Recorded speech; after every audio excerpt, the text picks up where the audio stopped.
சிவகங்கை மாவட்டம் கருக்குடி கிராமத்தில் உள்ள தொடக்கப்பள்ளிக்கு சரியாக வராத தலைமை ஆசிரியரை கண்டித்து பெற்றோர்கள் நூதன முறையில் போராட்டத்தில் ஈடுபட்டு வருகின்றனர். விவரங்களை தருகிறார் செய்தியாளர் பாபு சரவணன். பாபு சரவணன், வணக்கம். விவரங்களை சொல்லலாம். வணக்கம். சிவகங்கை மாவட்டம் கருங்குடி ஒன்றியத்துக்கு உட்பட்ட கருங்குடி கிராமம். இந்த கிராமத்துல 50 ஆண்டுகள் கண்ட பொன்விழா கண்ட துவக்கப்பள்ளி ஒரு தொடக்கப்பள்ளி ஒன்று உள்ளது. இந்த பள்ளியில தற்போது 5 மாணவிகளும் 3 மாணவர்களும் படித்து வர்றாங்க.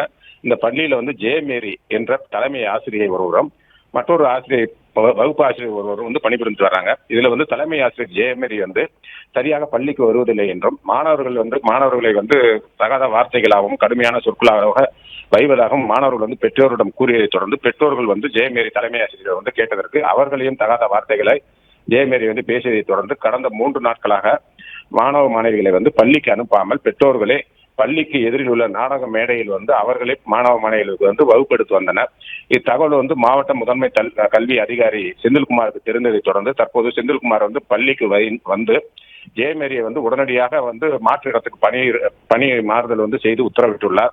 இச்சம்பவம் பகுதியில் மாணவர்கள் பள்ளிக்கு செல்லாத சம்பவம் பகுதியில் ஒரு பரபரப்பை ஏற்படுத்தியது. இப்பொழுது தலைமை ஆசிரியையும் மற்றும் வகுப்பு ஆசிரியையும் இடமாறுதல் செய்யப்பட்டுள்ளதால் பெற்றோர்கள் தங்கள் குழந்தைகளை பள்ளிக்கு அனுப்பியிருக்கிறார்கள். பிளே ஸ்டோர் மற்றும் ஆப் ஸ்டோரில் இருந்து பாலிமர் செயலியை QR கோடு மூலம் பதிவிறக்கம் செய்யுங்கள். செய்திகளை உடனுக்குடன் பெறுங்கள்.